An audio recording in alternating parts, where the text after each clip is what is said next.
Estamos iniciando nossa transmissão aqui do Facebook do Hora da Notícia, que começa agora na Rádio 97.7. Bom dia para todos vocês, principalmente para o Lincoln Chaves, Aristeu Henrique, André Luiz, Paulo Martins. Bom dia, 5 em ponto, em Fortaleza, começando mais uma Hora da Notícia, hoje, 24 de outubro de 2018, quarta-feira. Sou André Capiberibe e Hélio Malveira conosco aqui no áudio, Luciano e Renato na bancada da nossa Rádio FM 97,7.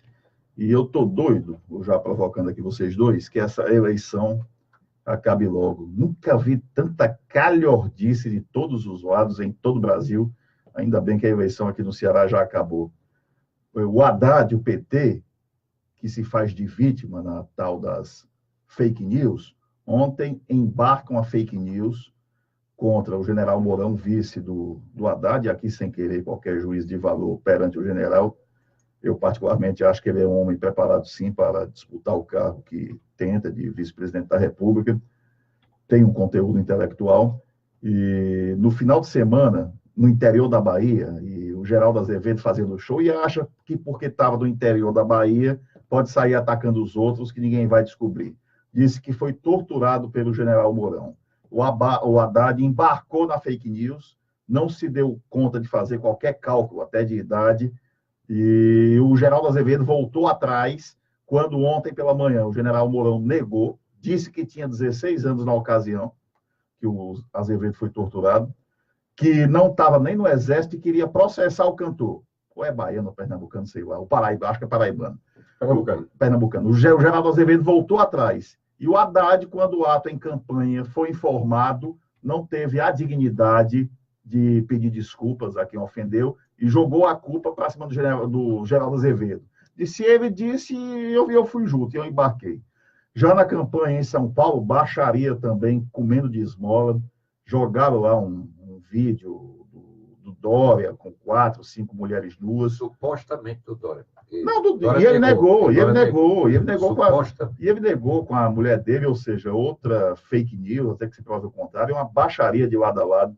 Ontem, o Supremo Tribunal Federal, o Gilmar, e o Supremo, com a segunda turma toda, saiu em defesa do Supremo, que é mais do que digno. Saiu em ação contra a fala do filho do Bolsonaro, que é correto. O deputado falou demais. Mas esquece de falar também do Damus, que falou na mesma época, do mesmo conteúdo. Mas que a gritaria foi contra o general Márcio aí, parece, Alves, não sei. Também falou demais.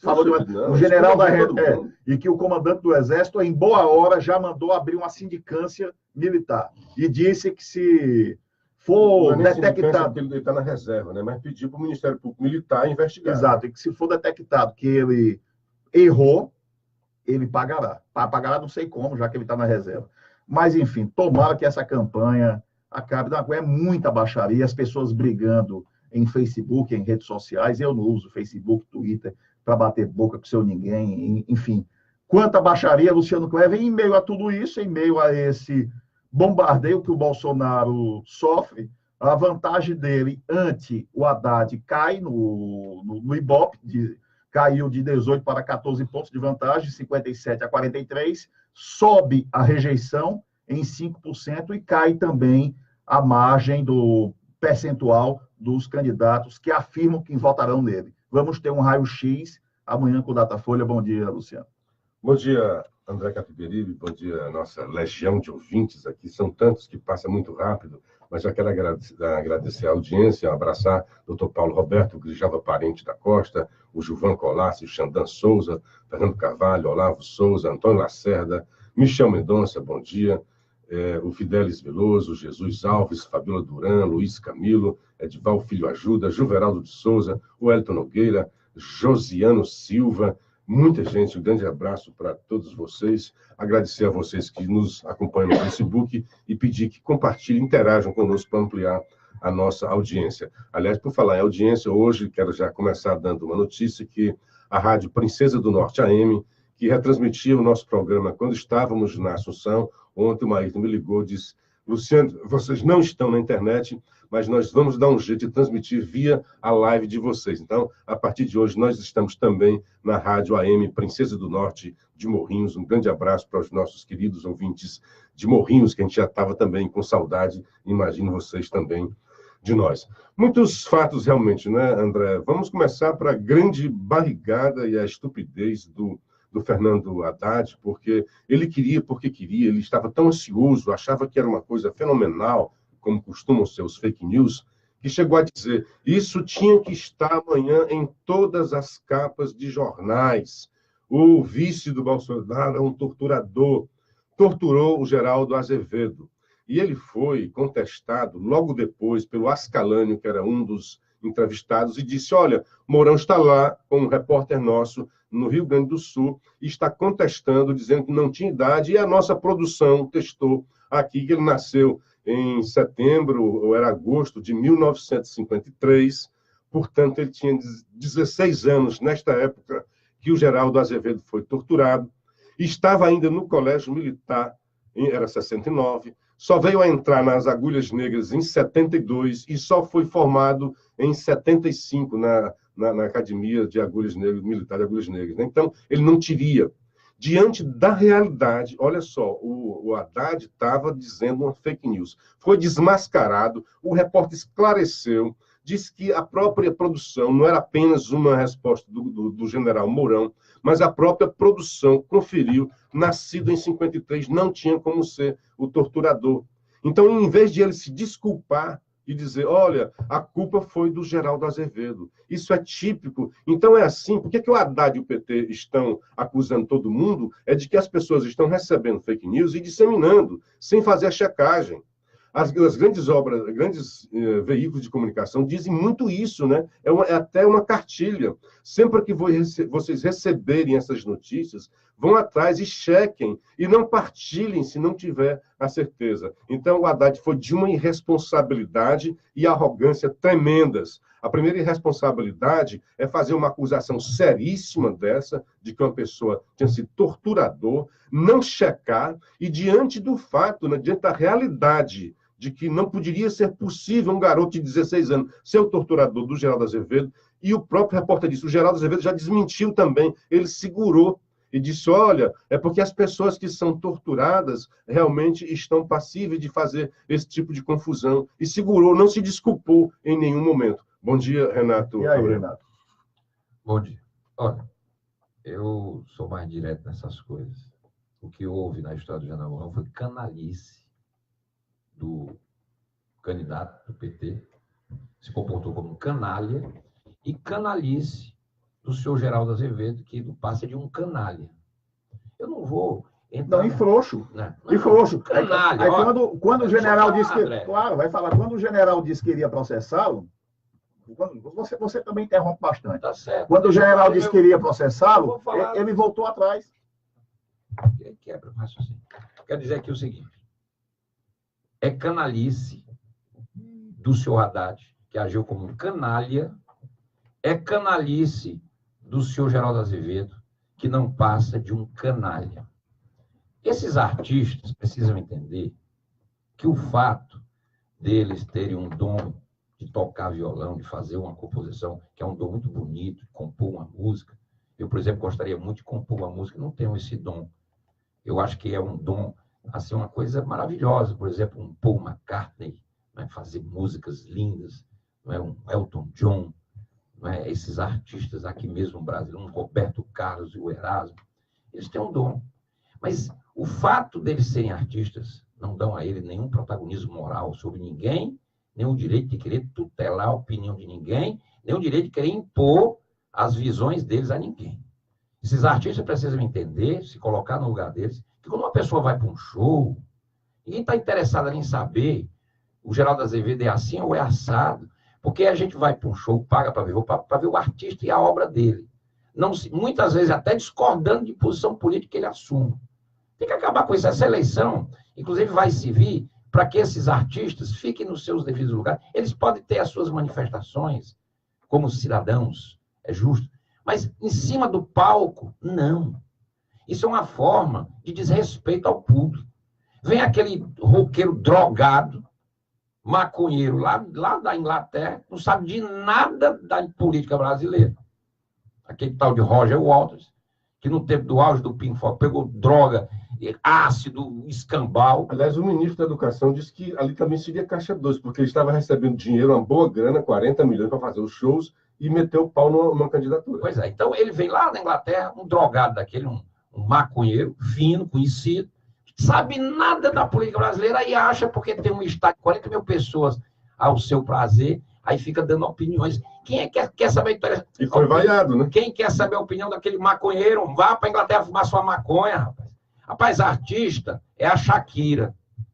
Essa sim é uma artista que vai lá para o Allianz, faz o show dela, não faz nenhuma manifestação política, porque não cabe. As pessoas pagaram ali para ver a Shakira cantar.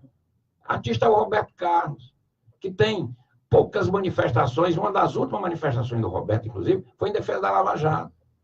Roberto Carlos é um cidadão que vai, com certeza, dar o voto dele, mas não está usando o prestígio dele a favor. Isso é de uma canalice. Esse Geraldo Azevedo agiu como um canalha, falou isso domingo, num show aqui no interior, não sei de onde, aqui da Bahia. A campanha do PT, canalhamente, sabia que isso era mentira, porque não veio dizer que o negócio foi feito domingo, só foi passado para o Haddad naquela hora ali. Não me veio me dizer. Quando ele entrou naquele estúdio de televisão do Roda Viva, a campanha dele já tinha recebido isso. E esse tipo de informação se checa. Globo. Foi do Globo, né? E esse tipo de informação se checa. E é muito fácil checar. Porque é informação grave. É grave, você tem que checar. Peraí, como é que é esse negócio de 1969? Peraí. É só abrir o Wikipédia que está lá. O general Mourão nasceu em 1953. Tinha 16 anos, 15 para 16 anos. Como é que pode ser torturador de coisa nenhuma? Aí depois vem calhordamente o senhor Geraldo Azevedo, canalha. Não, realmente, eu me desculpei, eu peço desculpa se agredi. Peço desculpa, não, você fez uma calúnia, seu canalha. Uma calúnia intencional, com o intuito de se miscuir na sucessão, na eleição, com o intuito de fazer onda contra uma determinada candidatura, levantando uma mentira grave. Isso é canalice do mais alto grau. Dele e do seu Fernando Haddad, que agiu como canalha também. Dele, não sabia, mas quem foi torturado tem essas confusões. Que conversa é essa? O canalha merece mesmo o canalha, o Haddad, porque... Que argumento canalha? Outro, diante da realidade, ele insistiu. O outro não, o outro ainda voltou, se desculpou, não, realmente não foi o... Se o general Mourão quiser processar, é uma questão de fórum íntimo dele. Se eu fosse ele, eu processava. Iria até as últimas consequências. Mas é um problema de fórum íntimo do general. Agora, fica-se aí muito claro o nível de canalismo dessa campanha. Ontem, a dona Gleisi Hoffmann não se conteve numa coletiva em que está acusando o Bolsonaro de atentar, disse que sofreu um atentado, o Lindinho lá, não sei quem, vai imputar no Bolsonaro. Ontem o Paulo Pimenta disse que o Bolsonaro não era homem, não, era uma coisa... Como é que ele disse? Anticristo. Ele disse que era um anticristo e disse que tinha que ser... O Haddad disse que o Bolsonaro tinha que ser aniquilado da face da terra. O que é isso, aniquilado da face da terra? É esquartejar, é decapitar. Isso aqui é um discurso democrático? Isso é um discurso democrático. Ele é um anti-humano. Olha o que é que disse esse canalha. Ele é um anti-humano, tem que ser varrido, pronto, esse é o termo, entre aspas, varrido da face da terra. E quem prega a violência é o Bolsonaro. O candidato do PT disse que ele tem que ser varrido da face da terra. O que o Bolsonaro disse lá na Paulista é que no governo dele, os vermelhos, e aí os petistas botaram a carapuça, porque os comunistas também são vermelhos. Os vermelhos têm que andar dentro da lei. Quem não andar dentro da lei, que sai do Brasil, porque a lei vai imperar para todos. Ele disse mais ou menos nesse tom. O Haddad disse que o Bolsonaro tinha que ser varrido da face da terra, que era um anti-humano. Isso é o quê, pelo amor de Deus? Fala sobre artista. Então, o Luciano, eu acho que a eleição é domingo. A pesquisa de ontem não mostrou muita mudança no quadro, até porque no São Paulo e no Rio, o Bolsonaro continua com uma grande liderança, até cresceu em São Paulo. Não, e alvo de uma artilharia... essa variação aí, quase dentro da margem de erro, não vejo isso. Hoje a Folha trouxe mais uma artilharia. Não, vai continuar até lá. A Folha deu hoje a manchete para um economista, né? Ela ouviu um economista, pediu a um economista para avaliar a reforma tributária, e disse que a reforma tributária vai trazer prejuízo de não sei quantos milhões. Ouvi um economista. E o Marco Sintra, que é um dos formuladores, junto com Paulo Guedes, que não traz isso, não. Mas a versão aqui vai para a manchete é a do jornal do economista lá. Olha a manchete então, é econômica. Não, virou. O que o povo já percebeu é que agora, estão querendo tomar uma eleição que o povo já decidiu.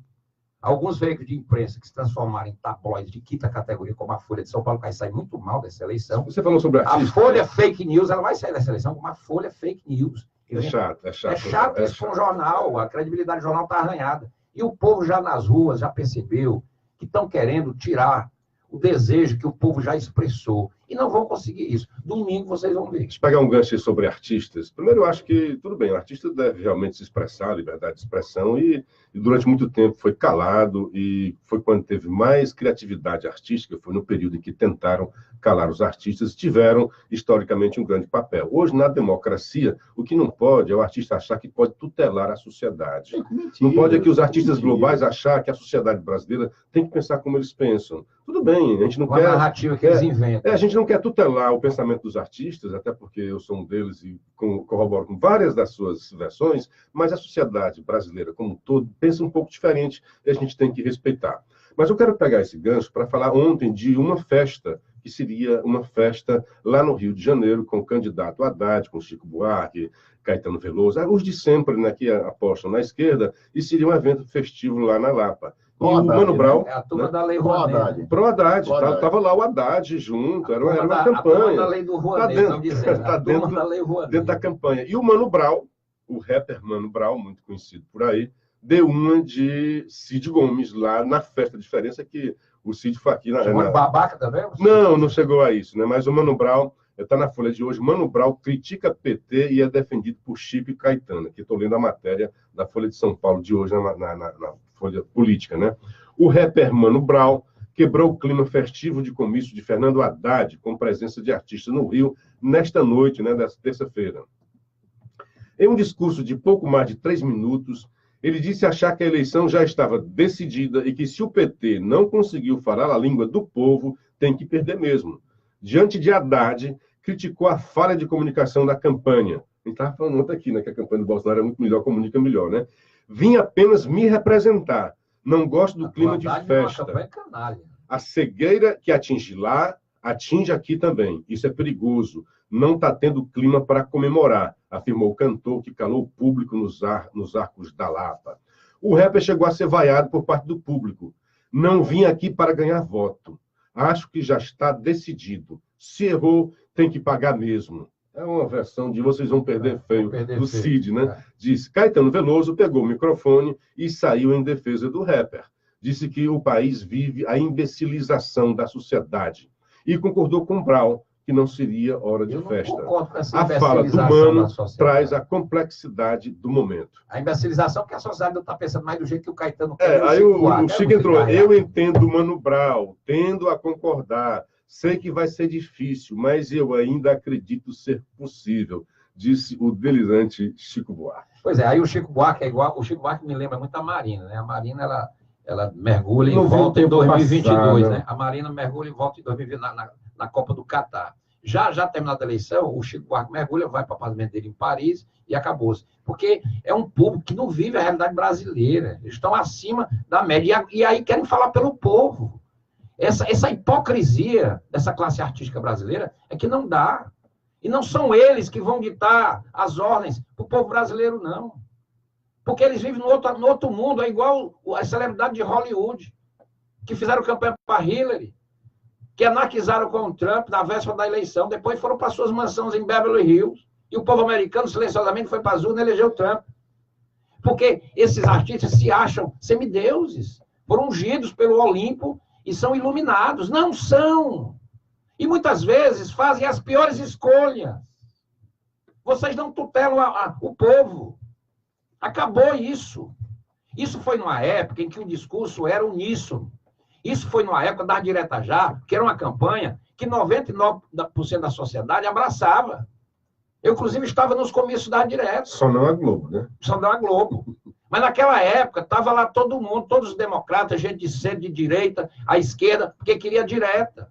Mas esse tempo no Brasil passou, a esquerda governou o Brasil e acabou com esse país. E agora o povo quer uma outra política.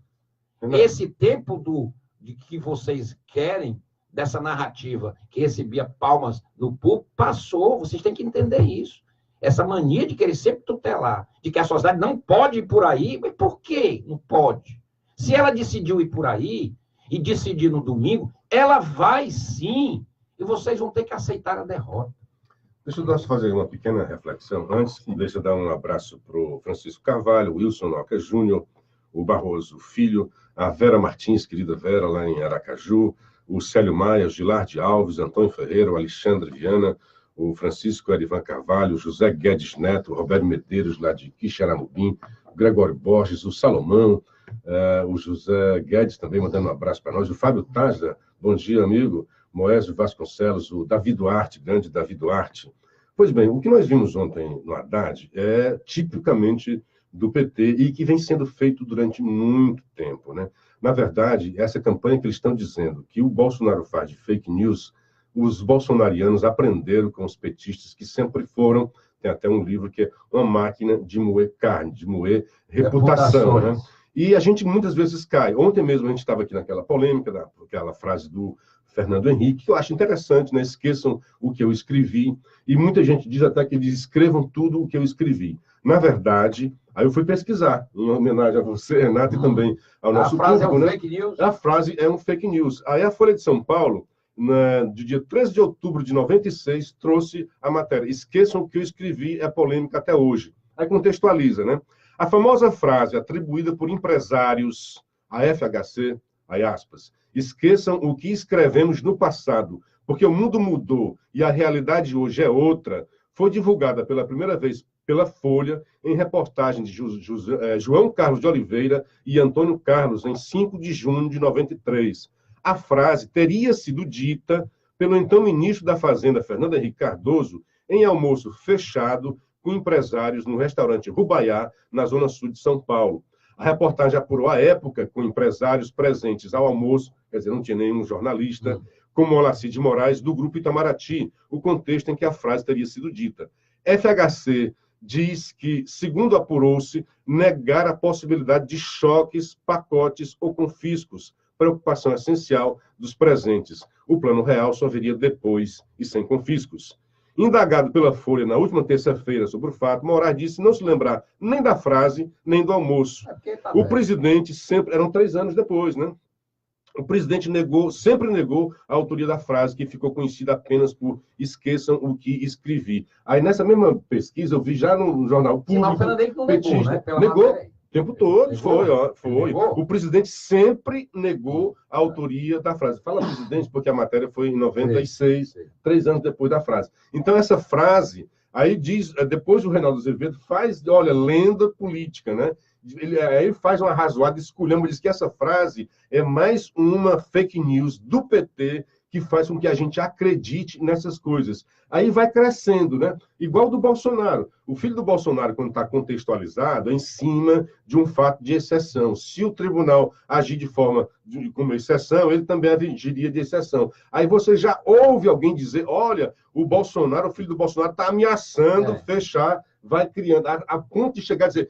O FHC diz, esqueçam tudo que eu escrevi. Seria uma estupidez, uma parvoíce não digno do FHC. Dizer, esqueçam o que eu escrevi, pode ser uma coisa que ele escreveu e mudou o mundo, né? Ele estava lá tentando acalmar, ele era o ministro da Fazenda, tentando acalmar os empresários, esqueçam o que eu falei sobre pacotes, essas coisas que não vão acontecer. Então, retornando, o FHC, que criou a teoria da dependência, talvez ter o privilégio de ser um cientista que formulou a teoria e colocou em prática, porque quando ele chegou no governo, na época, o universo todo de cientistas dizia que devia romper com o capitalismo internacional. O FHC criou a teoria da dependência, em que ele dizia o contrário. Não, nós precisamos disso, a gente vai se desenvolver com isso daí. E a esquerda mentirosamente... E quando ele chegou no governo... o consenso de Washington. Quando ele chegou no governo, ele exatamente fez aquilo que ele tinha na teoria. Dizia, olha, a gente não vai romper com o capitalismo internacional, porque o nosso desenvolvimento depende dessa dependência. Pronto. Então, esclarecido isso daí, Não tem, essa frase não existe, o FHC sempre negou e não tem gravado, não tem canto nenhum. E os petistas sempre usaram essa frase para tentar diminuir o FHC. Pois bem. Você realmente é muito fã do FHC, eu respeito. Eu gosto do Fernando Henrique menos, mas tudo bem. Há 3 meses atrás você gostava mais. Não gostava mais, não. Eu sempre tive minha mas eu gosto mais do sociólogo do que do político. Muito mais do sociólogo. Eu gosto mais do sociólogo. Fazer avaliações do que eu penso. Não, avaliação não. A avaliação não dá porque você pensa. Porque você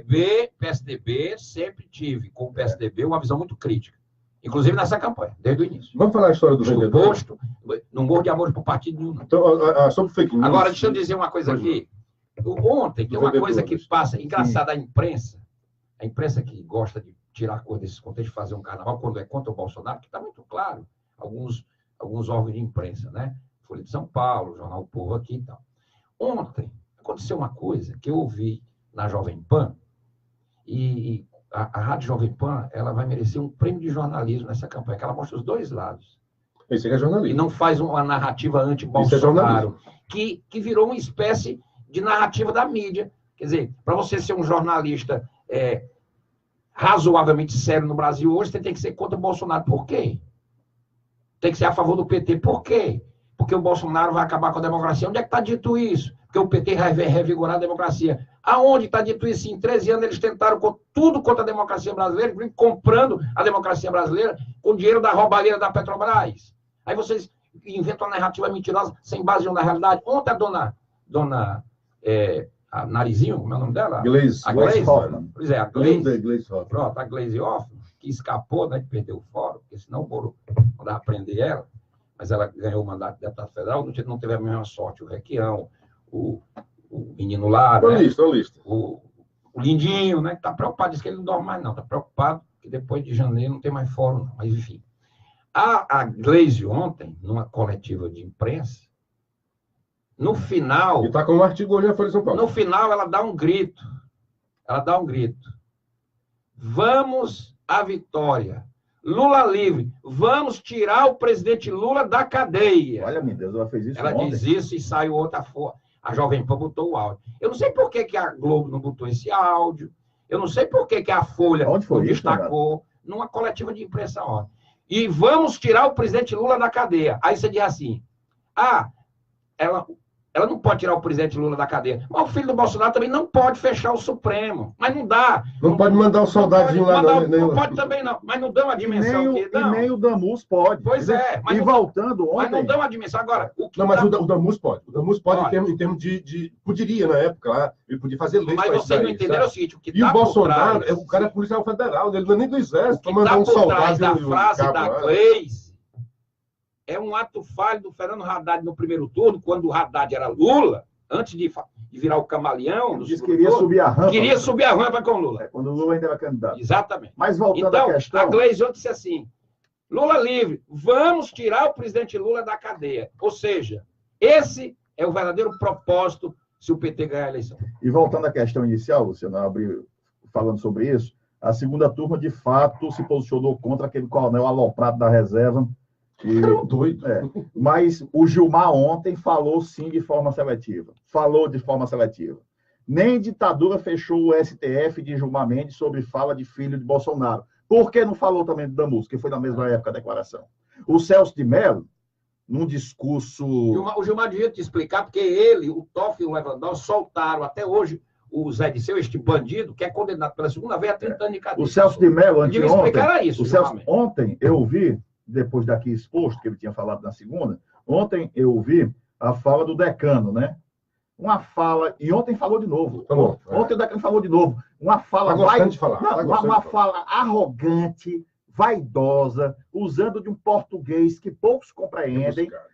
Exato, rebuscado, um português que poucos compreendem, para dizer que o filho do Bolsonaro não sabe falar direito, não tem conteúdo intelectual. Peraí. Não tem mesmo, não, mas... Sim, mas por que não falam do Damus? Mas por que não falam do Damus? É uma narrativa toda por lá. Olha, ontem eu recebi... Então, essa fala da Glaze é perigosíssima, porque retrata o intuito deliberado. Porque, ao soltar o Lula, o que é que está por trás disso? Primeiro, desrespeitar a justiça. Segundo, dizer que ele é vítima de uma perseguição política que nunca foi. Terceiro, atacar a Lava Jato, que é o que eles vão fazer se eles voltarem ao poder. Vão atacar a Lava Jato. Vão desmobilizar a Lava Jato. E vão fazer o que sempre fizeram. Vão pegar os órgãos públicos, como bem disse o Cid Gomes, vocês fizeram muita besteira, vocês aparelharam as repartições públicas e vão fazer de novo se eles voltarem. Por isso que o povo não aceita mais a volta do PT. Rapaz, hoje o Estadão Porque traz tá muito claro. uma coisa interessante, porque o Agora, Haddad... deixa eu dizer uma coisa aqui, Diga. que me incomodei de ontem, eu recebi num Tira o seu grupo de incômodo. amigos, o meu amigo Altino, lá da Embaixada, da Cachaça, que é um vaso muito gostoso, o Robson Menezes, que é isso, está ouvindo o programa, bom dia ver. Aliás, Aconteceu um episódio muito só um chato. apelo, Robson. Faça um comercial aqui com a gente, porque todo dia aqui o Renato faz da Embaixada da Cachaça. O Robson é uma maravilha. Robson, É bom olha, lá. estou recebendo aqui, eu vou passar o seu recado. Eu conheci qualquer dia lá. Olha o seguinte, ontem, nesse grupo de amigos, se comentou uma marmota que aconteceu no Flórida Bar. Todo mundo sabe que o Flórida Bar é um dos mais tradicionais bares de Fortaleza, fica ali na Dom Joaquim, é do meu amigo Hermínio, que vem desde o pai dele, não é? O Safilho e o Saneto, o irmão dele, que era fã de Fórmula 1 e amigo do Ayrton Senna, que percorreu o mundo. Foi amigo do Saneto. O Saneto. E hoje está nas mãos do Hermínio. Muito bem. Todo domingo lá no Flórida tem uma seresta, os dançantes, as pessoas vão lá, vão dançar, vão tomar um negocinho, bater papo, etc, etc. Começa às 8 horas da noite, vai até 10h30, 11 horas no máximo e fecha. Muito bem. Isso é tradicional na Flórida. Aí, olha o que foi postado. Você soube da marmota ontem no Flórida? Um grupo de petistas chegou por lá naquela hora da seresta e fez a maior confusão. Gritavam, ele não, em coro, atrapalhando a seresta e insultando os presentes. O Hermínio, que é o dono do restaurante, do Flórida Bar, foi ao microfone e disse que a casa não permitia manifestações políticas e foi mesmo que nada.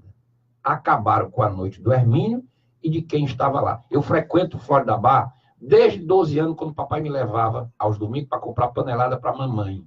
Frequento lá até hoje. Quase todos os domingos estou lá com meus amigos. Lá tem eleitor de A, de B e de C.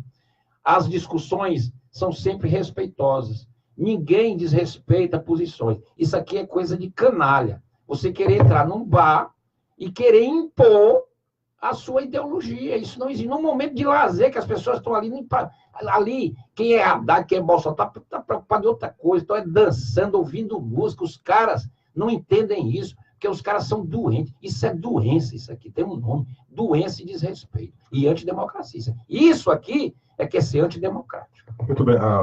Pronto, peguei aqui da Folha. Reforma tributária de Bolsonaro traria rombo de 27 bilhões. Então, pegaram E até o jornal O Povo, uma manchete política, né? o rapaz que morreu, o jornalista que morreu. Você está com a matéria aí? Não, na verdade, não abri. Então, eu estou com a matéria. Lá na praça, né? Eu estou com a matéria. E assim, a nossa preocupação, porque eu recebi, acho que vocês receberam também no WhatsApp, essa notícia de que um vendedor de livros teria sido espancado por eleitores de Fernando Haddad.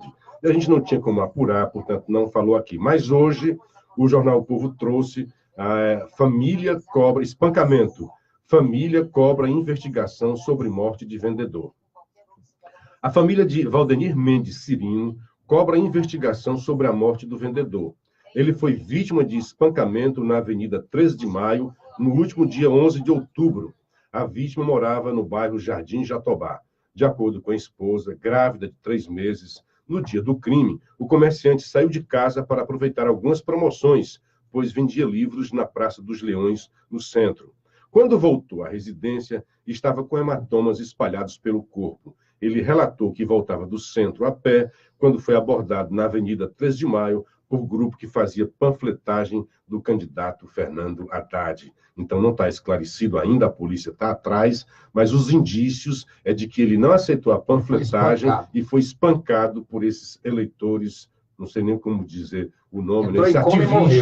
Esses ativistas do Haddad, né? Entrou em coma e morreu. Assim como já teria acontecido lá no Instituto Lula, lá em São Paulo, ele foi espancado, entrou em coma, não morreu, mas teve traumatismo craniano. A selvageria que está acontecendo dessa Aqui, André, está aqui o áudio da Gleisi Hoffmann. Como o baiano morreu. Não, é só para dizer que não é bom, porque se dizem só que é do lado do Bolsonaro. Então, a violência, a estupidez dos dois lados. Vamos ouvir. Malveira, cadê o bichinho aqui? Vamos ouvir o áudio. Tem nenhum bichinho ainda aí. Enquanto o bichinho é apontado... Está aqui, bora. Não, é uma coisa muito interessante, porque o Haddad disse que foi vítima do WhatsApp e que, portanto, ele foi prejudicado. Pesquisa do Ibope. o WhatsApp teve efeito limitado no primeiro turno, diz Ibope. Então, não foi. E ninguém ia acreditar que tivesse mudado o voto do eleitor do Haddad ou do Bolsonaro com alguma notícia do WhatsApp. Só faz a reforçar o voto o eleitor já sabe o que, é que vai fazer no domingo. Olha aqui, vamos ouvir. É uma coletiva de imprensa que ela está ao lado, inclusive, do senador derrotado Requião e outros próximos petistas. Isso foi ontem. Isso foi ontem. Olha aqui o que, é que ela diz. Vamos lá, vamos acompanhar aqui. E dizer o seguinte, o candidato aí, Jair Bolsonaro, será notificado judicial e extrajudicialmente. Se alguma coisa acontecer com Fernando Haddad ou Lindbergh Farias, a responsabilidade é sua. E também vai ter a responsabilidade, sim, se acontecer com qualquer outro cidadão brasileiro pela incitação que fez ontem para a mobilização da Avenida Paulista. É isso, gente. E, ó, Lula livre. Lula livre. Haddad presidente. Peraí, cortou aqui. Que ela no final de Lula, e vamos tirar a Lula da cadeia aqui. Se acontecer com qualquer outro cidadão brasileiro pela incitação que fez ontem para a mobilização da Avenida Paulista. É isso, gente. E, ó, Lula livre. Nós tiraremos Lula da cadeia. Haddad presidente. Nós tiraremos Lula da cadeia. Haddad presidente. Lula livre. Nós tiraremos Lula da cadeia. Lula livre até vá. Mas vai tirar o Lula da cadeia. Dizer o que acontecer com qualquer cidadão agora é culpa do Bolsonaro. Não, e nós tiraremos Lula da cadeia. Olha essa frase. Que essa frase é uma ameaça real. É uma ameaça real. Não é só tirar o bandido presidiário corrupto, não. É a Lava Jato, que é ameaçada com a volta do PT. Bom dia para Jane Azevedo, dizendo que, além de ser informada, ainda temos uma aula de história. Bom dia, povo. Fabiano Alves de Carvalho, Helena Soares. Aí o Salomão de Castro está trazendo aqui uma observação. Ele disse que, sobre a seletividade da imprensa, tem um registro a fazer.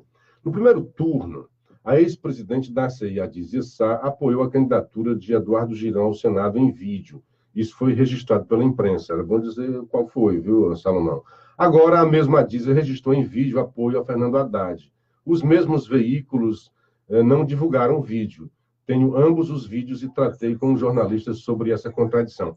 Salomão, assim, tinha que saber qual foi a imprensa que divulgou isso daí e por que não divulgou. E a outra, uma coisa é você estar no contexto do Ceará, outra no contexto nacional, né? Mas vamos lá, ele disse que até botou aqui um link, mas não disse. Foi o Jornal Povo? Foi a professora Dízia. Salomão, abraço grande, querido. Meu melhor abraço a você. A professora Dízia ainda está na Rádio Povo CBN. Então, talvez tenha sido na Rádio Povo, acredito eu. Pois é, mas aí também não é uma coisa, né? Que porque o apoio da Dízia não vai mudar também os votos de Haddad. É um apoio importante. Né? É importante, mas em termos de nacional... Bom, não sei. Mas tudo bem. E o critério... Celebridade não muda o quadro dessa eleição. As pessoas têm que entender que essa eleição é diferente. O Fernando Henrique foi muito lúcido na entrevista ao Estadão, quando ele disse assim, estão querendo que eu vá para a rua, não sei... Vão, ele até disse, vão ao diabo. Eu não vou, eu estou querendo me pressionar. Ele até disse assim, vão ao diabo. Agora, eu sou obrigado agora a me definir. Ele disse assim, olha, tem mais. Celebridade nenhuma muda por causa dessa eleição. Eu dizer que voto fulano não altera absolutamente nada. E não altera mesmo, não. Eu só acho assim, eu só acho, Salomão. Ele tem o direito de ter a opinião dele, mas isso vai. Agora, pronto, o Fernando Henrique, o Chico Buarque apoiou o PT N vezes. Mas eu não acredito nessa... O Lula já veio aqui em Fortaleza e perdeu a eleição. Isso que o Salomão fala, eu não vejo a imprensa cearense contra o Haddad, certo? Então, a imprensa cearense não ficar... o Bolsonaro. Não, porque o Salomão está dizendo que a Dízia apoiou o Girão, bacana, e isso foi para a imprensa, né? E quando... Eu não sei se porque a Dízia sempre foi muito Tasso, então isso tinha uma certa relevância. Puxa, ela é do Tasso, tinha que estar apoiando a Mayra, né? A doutora Mayra. Mas são dois votos. Eu não sei. Ele está achando que houve uma seletividade. Quando é agora que ela apoia a Haddad, a imprensa não está colocando. Mas não sei qual é o critério de relevância, mas está... Aqui nós estamos falando. Ela apoia mesmo a Haddad? Não, ele disse que fez um vídeo, ele disse que tem os 2 vídeos. Eu acredito no Salomão, o cara é presidente da CI. Manda aí, manda aí, Salomão, um vídeo. Ele mandou um link, mas o link aqui é falando do Fox, deve ser comentando o assunto, e não o link em si. E a gente do Fox do Fábio Campos. Do Fábio Campos, grande Fábio Campos. É isso aí. Vamos para frente. Você ouviu aí, André, a fala da Darizinho? Agora vi, você confia em mim. Você está desconfiado? Não, eu nunca desconfiei. Só acho que um amigo, às vezes, afoito, no intuito de defender o bom jornalismo. E por falar em jornalismo, deixa eu trazer um assunto a vocês aqui. Que não tem medo da verdade. Eu até conversei ontem com meu irmão pelo Zap e via isso aí. a respeito de uma entrevista que o Bolsonaro deu a uma rádio afiliada à Rede Record, do Rio Grande do Sul, em Porto Alegre, e que a candidatura do Bolsonaro, o Bolsonaro é candidatura, que o Bolsonaro não vai ter tempo de ficar tratando de tratativas, né, sendo aqui no pleonasmo. Mas a candidatura do Bolsonaro acertou que só o âncora da emissora faria as perguntas. Ficou acertado, o acordo foi selado, Pronto. o Bolsonaro deu uma entrevista ao vivo, em uma bancada que tem 3 ou 4 jornalistas, mas como acordado, conversou só com o âncora, para não sei se um debate, se uma entrevista, enfim, mas foi o acordado. Acabou a entrevista, se despediram, a bancada se compôs e um dos jornalistas que faz parte da bancada, se sentindo incomodado, disse que foi censurado e pediu demissão ao vivo. Não houve censura. Se houve um acordo antes, não houve censura. Ou seja, se criou uma polêmica danada a respeito De disso. propósito, André, essas narrativas, tudo contra o Bolsonaro é de propósito. Isso é de propósito. Se houve um acordo, por exemplo, a Rede Globo cancelou o debate por quê? Não foi para agradar o Bolsonaro, não, porque no acordo que foi formulado no primeiro turno para o segundo turno, está lá dito que se um dos 2 candidatos, porque o Bolsonaro já tinha levado a facada, não poder participar por questões médicas, não vai haver entrevista na Globo. O debate é cancelado. E assim foi, porque o prazo final para os candidatos confirmarem ou não a presença do debate foi segunda-feira. Na segunda-feira à tarde, o Jair Bolsonaro mandou um documento assinado por ele, informando a TV Globo que, por recomendação médica, não iria participar do debate da sexta-feira previsto no segundo turno. A Globo, então, emitiu uma nota dizendo que o debate estava cancelado e que não ia haver entrevista com Fernando Haddad, porque assim eram as regras pré-estabelecidas. A respeito disso... Esse povo quer mudar até as regras. Não, a respeito disso, tem gente cobrando, dizendo assim, olha, mas quando o Lula não foi ao debate, houve entrevista e debate com os outros. Foi no primeiro turno. Não, mas vamos contextualizar. O Lula não foi ao debate e avisou para a emissora 1 hora antes. 1 hora antes. Olha, a televisão, não é que como está na rádio, aí vem para cá e a gente dá um jeito. Não. A televisão tem uma puta de uma produção por trás, né? Vários debatedores, vários presidenciáveis. Mas isso aconteceu esse ano, ia começar às 8 horas, Luciano. às 7 horas o Lula avisou, não vou poder... Não. Isso aconteceu esse ano. O Bolsonaro esfaqueado no primeiro turno, hospitalizado, não tinha como ir ao debate, lógico, se não tem agora, não tinha antes dentro do hospital, e os debates aconteceram sem ele. Exatamente. Olha, eu quero aqui lembrar que a Rádio Jovem Pan de São Paulo convidou várias vezes o Fernando Haddad para ir participar como entrevistado dos programas. Ele não foi a nenhum. Por quê? Porque ele acha que a Jovem Pan é hostil à candidatura dele. A Jovem Pan faz jornalismo, agora não faz rouba-oba com ele, com ninguém. O Bolsonaro deu uma entrevista por telefone e foi questionado. Porque eu assisti a entrevista. Mas o Haddad não foi na Jovem Pan, porque ele acha que a Jovem Pan é contra ele. Não é contra ele. Agora, a Jovem Pan não engole as mentiras do PT. O Haddad perdeu como a nós chance, engolimos aqui também. perdeu a chance de enfrentar o Bolsonaro, porque enquanto o Bolsonaro ia aos debates, o Haddad insistia que a candidatura era Lula. Então, como o Lula estava preso, não podia ir aos debates, ele não pôde se confrontar com o Bolsonaro. Foi uma estratégia de O Lula, vocês. inclusive, pediu para sair da cadeia para dar entrevista, mas isso não é possível, ele é um presidiário. Deixa eu dar um bom dia para Antônia Ana de Medeiros, o William Moreira, João Lima, Solange Mesquita, o Domingos Sávio, lá de São do Pompeu, como vai ter atentado se Bolsonaro está com ampla vantagem, né? O Eufásio Francisco, o Salomão ainda falando que retira o registro de um apoio que só vale em uma situação, o Ribeiro, o Celino Nogueira, que vai inventar um atentado Maurício aqui para Teles. domingo, né? Só falta isso. Um grande abraço para todos vocês, o Gregório e o Flávio Pontes. Eu não duvido nada aqui para domingo inventar um atentado. Eu não duvido nada, porque eles são capazes de tudo. Porque a eleição está perdida.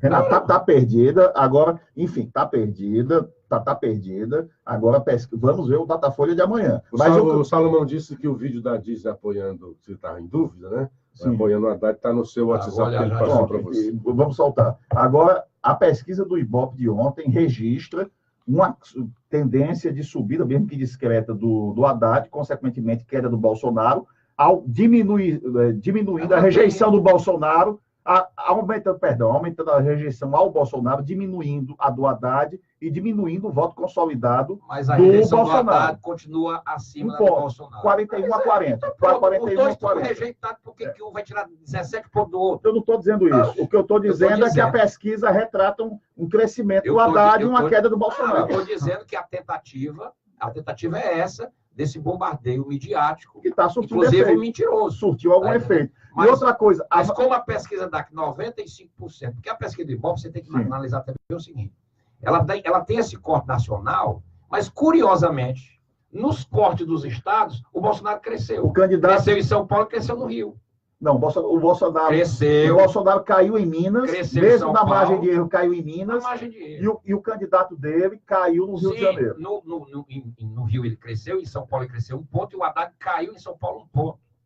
Caiu em São Paulo 1 ponto. A mesma pesquisa do Ibope. Então, eu acho que está o Instituto de Pesquisa tem que ter muito cuidado. Não, mas está dentro. Eu acho que... Veja só, nós estamos aqui falando todo dia da Folha de São Paulo, é o 5º dia consecutivo de pancada em cima do Bolsonaro. É um bombardeio. E eu acho, até tendo a achar, fazer igual o Chico Buarque, né? Eu tendo a concordar que se quem tivesse na frente fosse o Haddad, talvez tivesse esse mesmo bombardeio. Mas aqui seria um exercício de futurologia, né? Eu estou já tendendo a concordar com você, né? Mas, assim, há um bombardeio contra o Bolsonaro, mais de fatos internos, até de fogo amigo, né? Mas a Folha fez isso com o Aécio, né? Que se lembra que quando saiu a primeira pesquisa do segundo turno, que o Aécio saiu à frente da Dilma, na primeira pesquisa o Aécio saiu à frente da Dilma, aí a Folha foi quem noticiou nacionalmente o aeroporto lá do interior mineiro.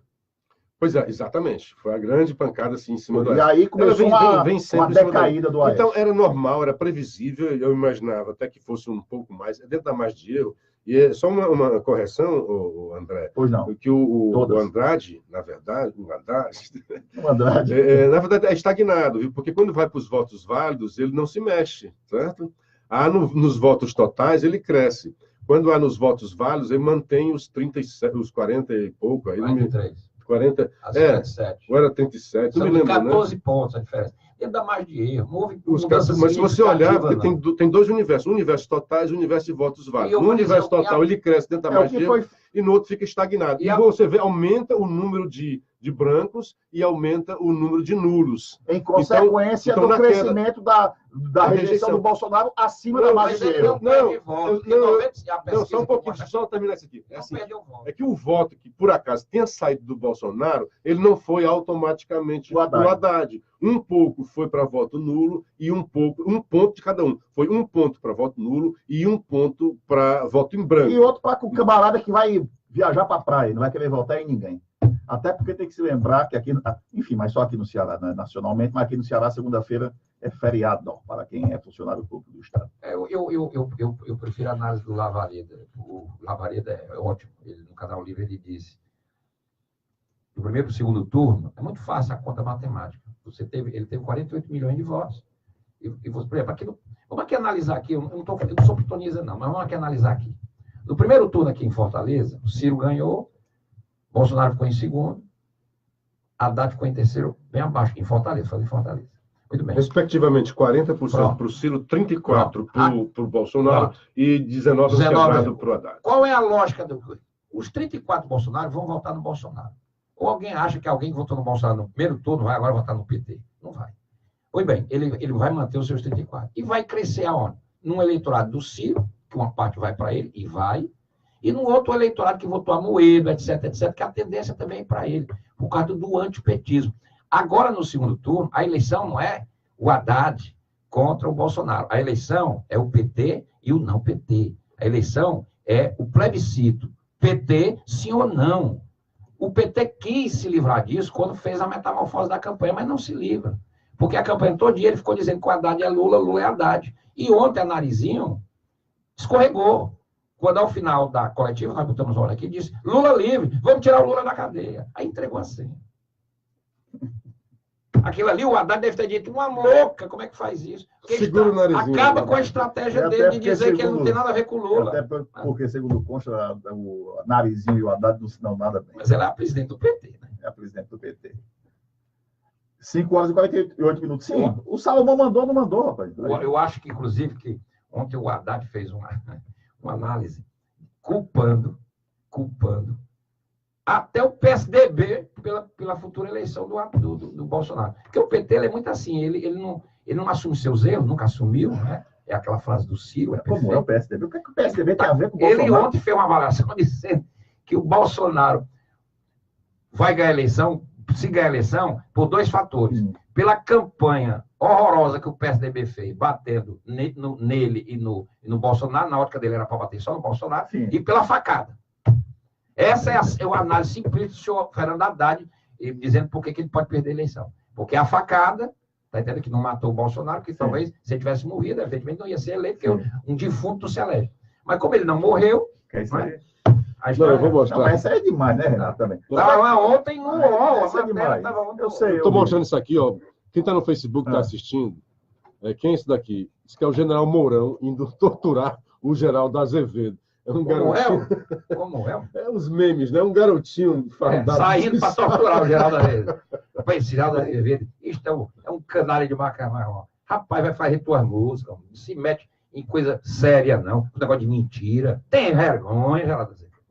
Bom dia para o Alfredo Soeiro, para o Bivar Guimarães, o doutor Paulo Roberto, o Marcelo Reis, que estão aqui no nosso grupo de ouvintes do WhatsApp, também gerenciado pela Sandrinha. Grande abraço, Sandrinha. É isso aí. Esse nem e-mail eu não recebi, não. Depois você faz. O General Mourão, aos 14 anos, sai para torturar o Geraldo. Era 14 ou 16? 16 anos. A turma pega lá. Mas tem que ser levado na piada, essa calhordice, rapaz. Não tem outro jeito. Agora é uma coisa muito séria, porque demonstra o nível de mentira e o nível de canalista que se é capaz para se ganhar o poder. O poder não pode ser buscado a todo custo. Mas essa frase, a gente faz o diabo para ganhar uma eleição, foi dita na campanha da Dilma. Então, é próprio do PT isso. O PT não sabe perder a eleição, é um negócio muito sério. O general Figueiredo disse. Eles vão chegar lá ao poder, e depois para sair, vai dar um trabalho danado, vai ter que ser derramado até sangue. E já se derramou sangue nessa campanha, inclusive do próprio Bolsonaro. O Bivar Guimarães. Todos os lados, né? O Bivar Guimarães está dizendo. Morreu um baiano inocente. Você falando o Bolsonaro levou uma facada, o Haddad não levou. Você o Haddad não levou, você quer negar agora. Você falou derramamento de sangue. De gente que morreu dos dois lados. Sim, eu não disse que foi só de um lado. Eu disse que e a Gleisi Hoffmann disse que vai ter derramamento de sangue se o Lula fosse preso lá. Foi, né? Foi não ter derramamento de sangue, coisa nenhuma. Poxa, e nem o país parou e nada. É um sonho, é um delírio. Ela abra no olho, porque a Lava Jato vai chegar mesmo. Bivar Guimarães, não custa lembrar que na campanha da reeleição da Dilma se dizia: vote no Aécio e seu prato de comida vai sumir da mesa. Não foi em relação a Aécio, não, né, André? Isso aí? Acho que foi em relação a Marina. Pois o prato de comida sumiu foi no governo da Dilma. Que foi vítima das campanhas mais sórdidas de fake news do PT na época, e a mulher não foi para o segundo turno. Recebi o meme do general Mourão saindo para torturar o Geraldo. Foi a Marina, a analista que fizeram com a Marina, e eu voltei na Marina. Pois é, engraçado, André. Faltou comida foi no governo da Dilma, porque foi a Dilma que jogou na Rua da Amargura do Desemprego quase 12 milhões de pessoas. O Temer aumentou um pouquinho para 13. Mas está diminuindo, viu? Está diminuindo. Mas os 12 milhões foi do governo do trambolho da dona Dilma. Vamos falar em comida? Mais incompetente da história do país. A notícia boa é essa. Diziam que para a reforma trabalhista, acabar com os empregos, tem aumentado. A notícia boa é essa. Tem aumentado o número de empregos. Se Deus quiser, vai aumentar mais quando a economia bombar. Mas por falar em comida, pegando comida, um índice de um elemento que todo mundo precisa para sobreviver, a gente vê como a campanha está baixa dos dois lados. Lá atrás, o Bolsonaro ele já fez alguns questionamentos quanto ao Bolsa Família. A posteriori, o Haddad questionou esses questionamentos. Não é isso? E o Haddad, jogando para a plateia, disse que vai aumentar em 20% o repasse do Bolsa Família. E agora o Bolsonaro disse que vai manter o Bolsa Família e que vai dar o 13º do Bolsa Família. Ou seja, vai a eleição, vem a eleição, os candidatos continuam usando o índice de subsistência humana para tentar angariar voto. Isso só vai mudar no dia que a gente tiver um governo que olhe para o Nordeste, não com assistencialismo barato e demagogia, que foi o que fez o PT.